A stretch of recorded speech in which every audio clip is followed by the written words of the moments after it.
네, 오늘 하나님의 제 5번째 시간 맡기기 두려울 때라는 제목으로 함께 은혜 나누려고 합니다. 인천에는 여러 가지 유명한 것들이 있겠지만 그 중에서 이제 월미도라는 곳이 있습니다. 그리고 거기에 보면은 월미도에 이제 놀이동산이 있습니다. 놀이동산이 있는데 거기서 또 이제 또 전국에서 유명한 게 또 하나 있습니다. 사진 한번 보여주세요. 자, 이게 뭐죠? 자, 이게 무엇이요? 자, 바이킹입니다.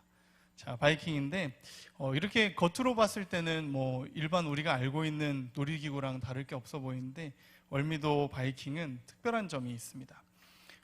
그 바이킹을 타면 이제 우리 앞에 안전바가 내려와서 다리를 이제 딱 잡아줍니다. 그러면 이제 얼마나 이제 바이킹이 흔들리든지 안전한 마음을 가지고 즐겁게 놀이기구를 탈 수가 있는데, 이 월미도 바이킹 같은 경우는 딱 우리가 날아가지 않을 정도로만 안전한 그 안전바를 가지고 있습니다. 저도 한 2번에서 한 3번 정도 타봤는데 그때마다 이제 예수님이 흐릿하게 보이는 것 같은 거의 그런, 정말 깜짝 놀랄 정도로 이제 이렇게까지 안전바가 위로 올라가도 되나 싶은데, 이제 다행인 것은 이제 안전사고 없이 딱 그 스릴을 극대화하는 그런 정도로만 있다라는 겁니다. 자, 2번째 사진 한번 보여주시겠어요? 자, 우리가 봤을 때 유명한 속담이 있습니다. 돌다리도 나요. 네, 돌다리도 두드려보고 건너라 라는 그러한 속담이 있습니다. 쉽게 말하면 내가 지금 밟고 있는 돌이 괜찮은 건 알겠는데 이 앞에 있는 돌이 만약에 두드렸는데 움직여서 내가 강물에 빠지면 안 되니까 한번 두드려보고 건넌다라는 안전에 대한 속담입니다. 보통 이제 우리가 삶의 방향을 정하고 걸어갈 때 우리가 중요하게 생각하는 요소 중에 하나가 바로 안전입니다. 그리고 안전이 확인되지 않은 길을 뭔가 믿는 구석 없이 확인하지 않고 걸어가는 모습을 사람들은 어리석다라고 또한 표현을 합니다. 하지만 우리 그리스도인들은 사람들이 어리석다는 그 길을 하나님의 선하심을 믿으며 걸어가는 사람들인 줄 믿습니다. 잠언 16장은 하나님을 향한 전적인 신뢰로 우리의 인생을 경영해야 된다라고 말씀하고 있는데, 하나님께 나의 삶과 계획을 맡기는 것이 가장 지혜로운 길이라는 것입니다. 이제 삶을 맡겨드리는 전적인 순종이 우리에게 왜 필요한지 또한 이 본문 말씀을 통해 은혜를 나누려고 합니다. 자, 하나님께서 우리에게 잠언을 통해서 세상을 살아가면서 하나님의 지혜로 살아가는 방법들을 알려주셨는데, 오늘은 하나님께 전적으로 맡기고 신뢰해야 되는 이유가 나와 있습니다. 자, 첫 번째로는 이제 잠언 16장 1절 말씀입니다. 우리 함께 읽어보도록 하겠습니다. 시작. 마음의 경영은 사람에게 있어도 말의 응답은 여호와께로부터 나오느니라. 아멘. 여기서 마음의 경영이라는 것은 우리의 계획을 이야기를 합니다. 이때는 이렇게 해야지, 우리 인생 가운데 이 시기에는 이러한 일들을 해 나아가야지라는 우리 마음에 가지고 있는 계획을 이야기하는데, 여기서 나오는 말의 응답이라는 것은 또한 우리가 삶을 살아가면서 우리 삶에 드러나는 모습을 이야기를 합니다. 쉽게 말하면 우리가 마음으로 계획들을 잘 세운다 할지라도 그 계획이 실현될지 아니면 다른 방향으로 실현될지는 오직 누구에게 달렸다? 하나님께 달렸다라는 것입니다. 더 쉽게 말씀드리면 우리 삶의 최종 결정권자는 누구시다? 하나님이시다라는 것입니다. 보통 서류를 만들 때 이제 내용이 있고 제목이 있고 그 맨 밑에 뭐가 들어가죠? 서명이 들어가거나 도장이 들어갑니다. 그러면 우리 인생의 그 마지막 도장을 찍으시는 분은 누구시다? 바로 하나님이시다라는 겁니다. 그렇기 때문에 우리는 하나님께 전적으로 신뢰하며 우리의 삶을 맡겨야 된다라고 이야기하고 있습니다. 자, 2번째로는 이제 잠언 16장 3절 말씀입니다. 유명한 말씀인데요. 또한 3절 말씀도 함께 읽어보도록 하겠습니다. 시작. 너의 행사를 여호와께 맡기라. 그리하면 내가 경영하는 것이 이루어지리라. 아멘. 2번째 이유는 우리가 경영하는 삶이 이루어지기 때문입니다. 여기서 말하는 행사라는 것은 우리 삶의 모든 영역의 부분을 이야기를 합니다. 우리가 성장하는 부분, 학업에 대한 부분, 결혼, 육아, 취업, 가정, 여러 가지 등등의 모든 영역에서의 부분을 하나님께 맡기라고 말씀합니다. 그러하면 너가 경영하는 것이 이루어지리라 라고 말씀합니다. 행사는 우리의 모든 삶의 영역이고 경영이라는 것은 또한 그 계획의 실천에 있습니다. 신앙생활, 사회생활, 가정생활들 모든 영역이 이에 해당하는데 이 모든 영역을 하나님께 맡기면 너가 경영하는 것이 너의 삶에 이루어가는 것이 하나님께서 이루어 주실 것이다 라고 말씀을 하고 있습니다. 이 두 가지만 들어도 무조건 하나님께 맡겨야 될 것만 같은 그러한 말씀입니다. 이제 세 번째입니다. 잠언 16장 9절 말씀입니다. 우리 잠언 16장 9절 또 같이 읽어보도록 하겠습니다. 시작. 사람이 마음으로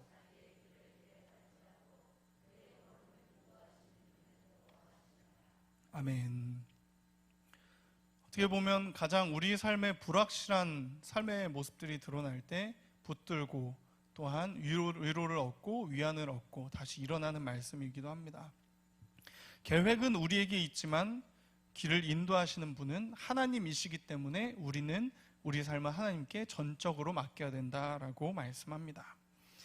예레미야 선지자는 자신이 걸어가는 삶의 주권이 자신에게 있지 않다라고 이렇게 고백을 합니다. 예레미야 10장 23절 말씀에 여호와여 내가 알거니와 사람의 길이 자신에게 있지 아니하니 걸음을 지도함이 걷는 자에게 있지 아니하니이다. 아멘. 무슨 말씀이죠? 우리가 걸어가고 있는 것 같지만 우리의 걸음을, 우리의 인생길을 인도하시는 분은 내가 아니라 누구시다? 하나님이시다라는 겁니다.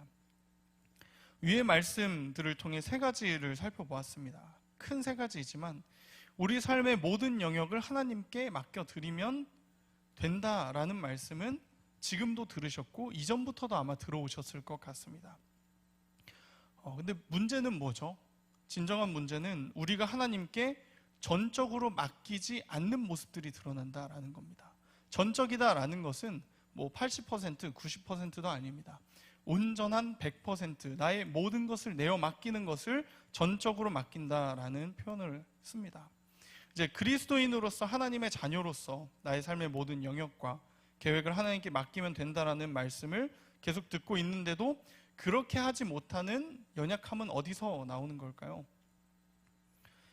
하나님께 전적으로 맡기기 두려워하는 마음이 있다라는 겁니다. 무엇이 두려워서 하나님께 나의 삶을 일부만 드리고 있을까요? 그리고 무엇이 걱정되어서 하나님께 맡기는 것을 주저하고 있을까요? 비단 이 문제는 신앙생활을 하는 모든 분들 또한 저에게도 해당되는 말씀입니다. 하나님께서 우리의 삶에 전적으로 개입하시면 우리가 세운 어떠한 계획보다도 하나님의 인도하심이 더욱더 선하다라는 것을 우리는 알고 있습니다. 하지만 아는 것과 그 길을 믿음으로 걸어가는 것은 다른 문제다라는 겁니다. 왜 우리의 삶에 전적으로 맡기기 두려워하는 마음이 발견되느냐? 내 삶이 내가 원하는 대로 가지 않을 것 같다라는 두려움 때문에 그렇습니다. 이 두려움은 하나님을 향한 믿음이라는 이 안전장치를 의심하는 모습과도 같다라는 것입니다. 이런 우리에게 주님께서는 우리에게 질책하고 경책만 하시는 것이 아니라 말씀을 통해서 우리의 오늘의 삶을 다시금 돌아보게끔 하십니다. 베드로는 자신의 생명을 보존하기 위해 예수님을 부인했던 사람입니다. 어떤 그 이전에 예수님을 얼마나 열정적으로 따랐고 물리를 걸었던 경험이 있고 이러한 것들은 상관없이 베드로가 자신의 생명을 위해 예수님을 부인했다라는 것은 사실입니다. 그런데 주님께 자신이 삶을 온전히 맡기지 못했던 그가 부활하신 예수님을 만난 후에 어떤 삶을 살아가나요? 평생을 예수 그리스도라는 그 복음의 전달자로 살아가게 됩니다. 그리고 베드로전서에서는 자신의 삶의 고백으로 이렇게 권면합니다. 베드로전서 5장 7절 말씀에 너희 염려를 다 주께 맡기라 이는 그가 너희를 돌보심이라. 아멘. 예수님의 사랑을 전적으로 체험한 이 베드로는 그의 삶을 돌보시는 하나님을 경험하게 됩니다. 베드로가 원하는 대로만 가서 하나님이 돌보신다라는 뜻이 아니라 때론 나의 삶과는 달라도 내가 생각하는 것과는 달라도 그 길 끝에 예수 그리스도의 복음을 전할 수 있는 길을 허락하셨다면 그 길은 길 자체만으로 선하다라는 그 고백을 여러 번 삶에서 했기 때문에 너희 염려를 다 주께 맡기라 라고 이렇게 믿음을 가지고 선포하고 있습니다. 또한 우리가 이 삶을 맡길 수 있는 이유는 하나님께 의롭다 여김을 받고 복음을 위탁받았기 때문입니다. 데살로니가전서 2장 4절 말씀에 우리 함께 읽어보도록 하겠습니다. 함께 읽습니다. 시작. 오직 하나님께 옳게 여기심을 입어 복음을 위탁받았으니 우리가 이와 같이 말함은 사람을 기쁘게 하려 함이 아니요 오직 우리 마음을 감찰하시는 하나님을 기쁘시게 하려 함이라. 아멘. 하나님께 옳게 여기심을 입었다라는 것은 우리가 정말 옳아서 그러한 것을 하나님이 인정해 주셨다는 뜻이 아닙니다. 하나님이 보시기에 의인될 만한 모습이 아무것도 없는 우리가 예수 그리스도를 믿는다는 그 사실 하나, 그 믿음 하나만으로 하나님의 자녀로서 의롭다 함을 받은 줄 믿습니다. 우리는 우리의 능력으로 의로움을 성취한 사람들이 아니라 하나님의 전적인 사랑으로 의롭다 함을 받은 사람들인 줄 믿습니다. 사랑을 받았다라는 것입니다. 또한 우리가 복음을 위탁받았다라는 것입니다. 위탁이 무엇이죠? 대신 전하게끔 우리에게 맡겨졌다라는 것입니다. 우리의 언어로 혹은 우리의 삶의 모습들로 걸어가는 길로 이 모든 것들로 우리는 복음을 위탁받았기 때문에 그러한 복음의 전달자로서 삶을 하나님께 전적으로 맡길 수 있는 사람들이 되었다라는 것입니다. 여기 함께 예배 드리시고 또한 온라인을 통해서 지성소에 예배를 드리시는 모든 분들은 또한 이러한 복음을 위탁받고 의롭다 함을 받은 하나님의 자녀인 줄 믿습니다. 또한 그러한 자녀라면 우리 삶의 모든 영역, 내가 할 수 있는 것은 내가 할 테니 하나님께서는 못하는 거 해주세요가 아니라 최선을 다하지만 삶의 모든 영역의 주권을 하나님께 드립니다라는 그 고백이 복음을 위탁받고 의롭다 함을 받은 저와 여러분에게 있기를 간절히 소망합니다. 세 번째로 이제 우리가 전적으로 하나님께 맡길 수 있는 그 두려움을 이기고 맡길 수 있는 이유는 우리가 사랑을 먼저 받았기 때문입니다. 사랑받을 만한 자격에 대해 고민하며 하나님께 맡겨드리기 어려운 우리에게 하나님은 로마서를 통해 사랑받을 만한 자격이 무엇인가를 말씀하십니다. 로마서 5장 8절 말씀 또한 함께 읽어보도록 하겠습니다. 시작. 우리가 아직 죄인 되었을 때에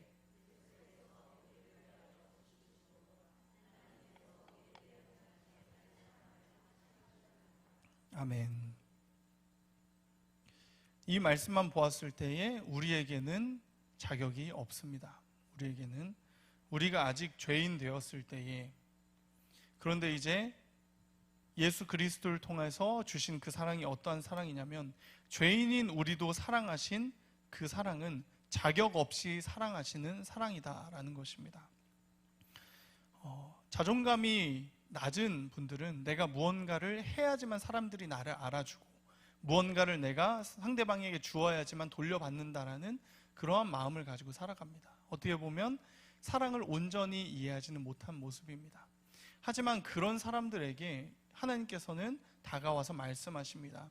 너가 무언가를 해야지 혹은 너가 무언가를 주어야지 내가 사랑을 주는 것이 아니라 내가 주는 이 사랑은 너희가 아직 죄인 되었을 때에 자격을 따질 수 없는 그러한 상황이었을 때에도 이미 너희에게 주었던 그 사랑이다.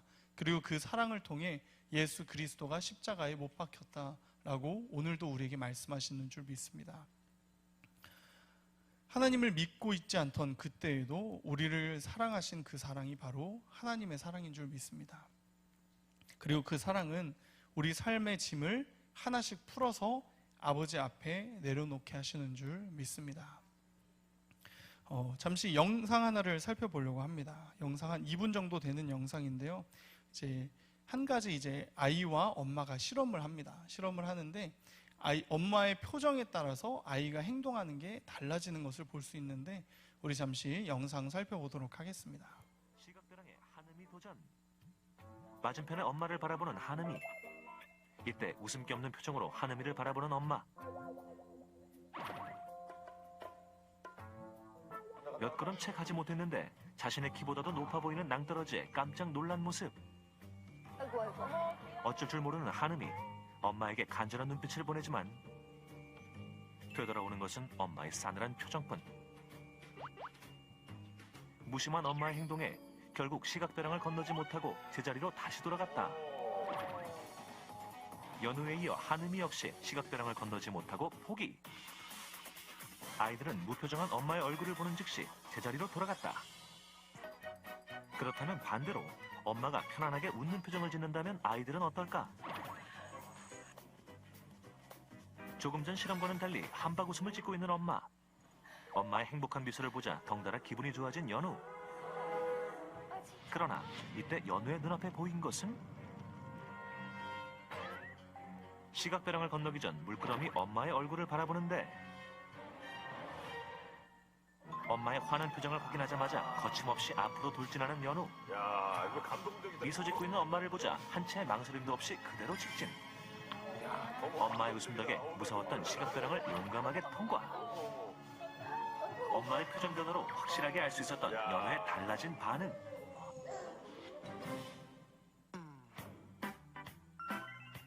이번엔 한음이의 차례.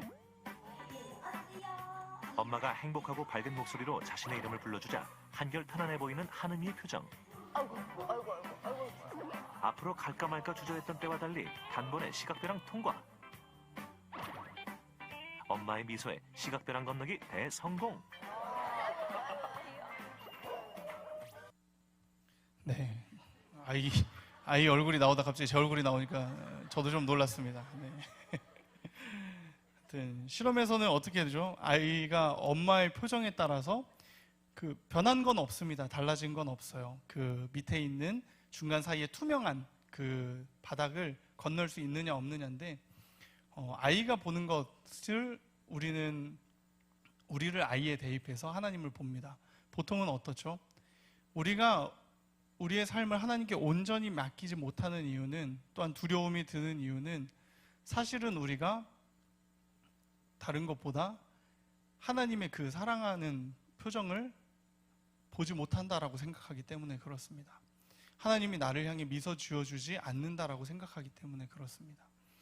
그렇기 때문에 나라도 내 아이의 삶을 주관적으로, 주체적으로 살려고 노력해야지만 그러한 모습들, 그러한 삶의 방향들을 이겨나갈 수 있다라고 생각한다라는 겁니다. 말씀을 마치려고 합니다. 아까 아이가 그 엄마가 웃을 때 밑에 있는 낭떠러지 같은 그 투명한 곳을 보던가요? 아니면 엄마의 얼굴을 보던가요? 벼랑을 보던 건 잠깐입니다. 아이가 건널 때는 오로지 엄마만 보고 이렇게 기어서 엄마에게 가는 것을 보게 됩니다. 우리의 삶도 동일합니다. 우리가 살면서 만나는 어려움들, 역경, 아니면 슬픔, 다른 사람과의 관계에 있어서의 어려움, 이러한 모든 것들은 사실은 문제가 되지 않습니다.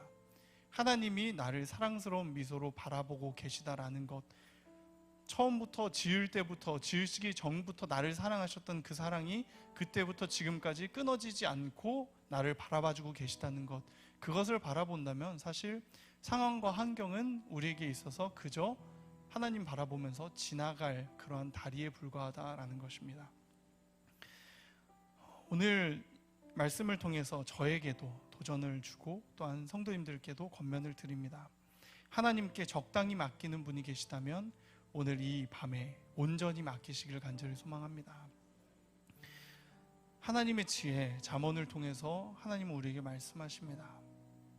너에게 모든 것을, 너의 삶의 모든 것을 나에게 맡기면 내가 맡긴 그 삶을 가장 선한 길로 인도하여 줄 것이다.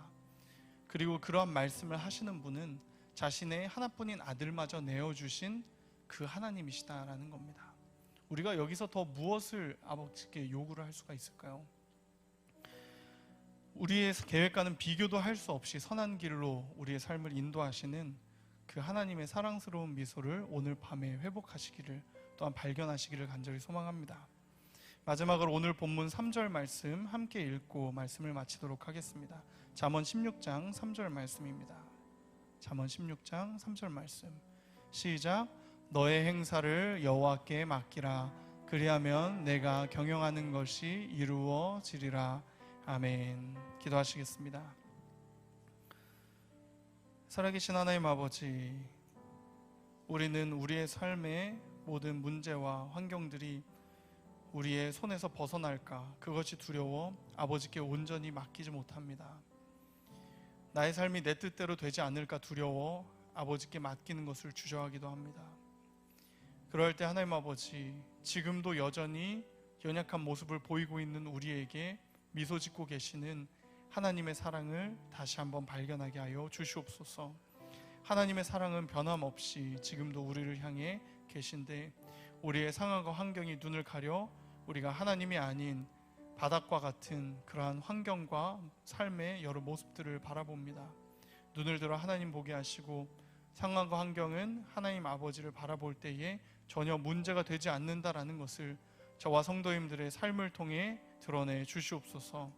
그리고 또한 그렇게 경험된 삶을 통하여서 하나님의 살아계심을 경험하게 하여 주시옵시고, 하나님의 사랑을, 살아계심을 또한 믿는 사람들에게, 믿지 않는 사람들에게 전하는 믿음의 사람으로 살아가게 하여 주시옵소서.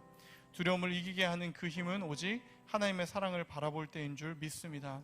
그 사랑이 우리의 마음 가운데, 우리의 삶 가운데, 가정 가운데, 또 우리의 일하는 모든 곳 가운데 임하게 하여 주시옵소서.